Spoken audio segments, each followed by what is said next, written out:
Hello, কেমন আছেন সবাই? আজকে আপনার সাথে শেয়ার করতে চলে এলাম।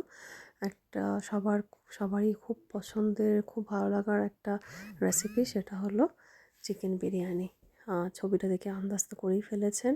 গতকাল রবিবার ছিল, তাই একটু ভাবলাম সবার জন্য একটু বানিয়ে ফেলি। তো প্রথমেই আমি আলু কেটে নিয়ে সেগুলোকে ভেজে নিয়েছি। তারপর ডিম সেদ্ধ করে নিয়ে সেগুলোকেও একটু হালকা করে ভেজে রেখেছিলাম। আর চিকেনটা ম্যারিনেট করে রেখেছিলাম। দই, একটু আদা রসুন বাটা, নুন, হলুদ আর একটু বিরিয়ানি মশলা দিয়ে ম্যারিনেট করে রাখা ছিল। যেহেতু আমার বাচ্চাগুলোও খাবে, সেই জন্য এটাদের মধ্যে আমি ঝাল আর কিছু দিইনি, পরে ওটা অ্যাড অন করেছিলাম।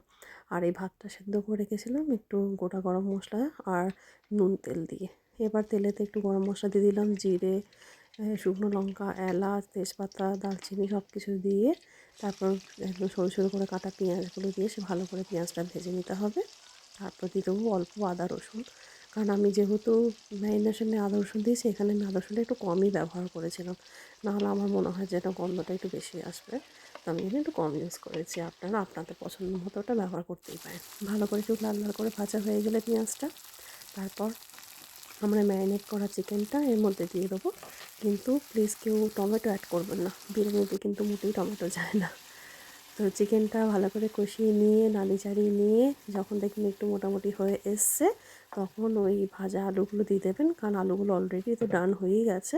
জাস্ট ফ্লেভারটা যাতে বিরিয়ানির ফ্লেভারটা ওতে আসে তার জন্য দেখতে হবে। তো সেটা ভালো করে কষিয়ে নেওয়ার পর যখন দেখবেন যে অলমোস্ট হয়ে গেছে, তারপর সেই সেদ্ধ করা রাইসটা সেটা উপর দিয়ে ভালো করে ইভেনলি স্প্রেড করে দিতে হবে। আমি যদিও এটা একটাই লেয়ারে করেছিলাম, আপনার ইচ্ছা করলে 2-3টে লেয়ারে করতে পারেন। আর তার উপরে আমি ডিম সেদ্ধগুলো দিয়ে দিয়েছিলাম। একটু গ্রেভির যে তেলটা ছিল সেটা আমি একটু তুলে রেখেছিলাম উপর থেকে স্প্রেড করবো বলে, কারণ আসলে গন্ধটা ভালো লাগবে উপর থেকে। আর তার সাথে বেরেস্তা ছড়িয়ে দিয়েছি, একটু ঘি ছড়িয়ে দিয়েছি, একটু বিরিয়ানির মশলা উপর থেকে আবার ছড়িয়ে দিয়েছিলাম। ছড়িয়ে দিয়ে আমি এটাকে, আমার যেহেতু এয়ার টাইট লিড ছিল না, আমি সেই জন্য অ্যালুমিনিয়াম ফয়েল দিয়ে ভালো করে কভার করে দিয়েছিলাম। করে নিয়ে লিডটা লাগিয়ে তার উপরে একটা ভারী বাটি রেখে দিয়েছিলাম, যাতে ওই ওর ভাপটা যাতে বাইরে না বেরোতে পারে, গন্ধটা যাতে না বাইরে বেরিয়ে যায়। তো এইভাবে করেছিলাম, একটু শর্টে কাটেতে খুব তাড়াতাড়ি হয়ে গেছিলো। আয়োজন করতে একটু সময় লেগেছিলো, বাট রান্নাটা তাড়াতাড়ি হয়ে গেছিলো।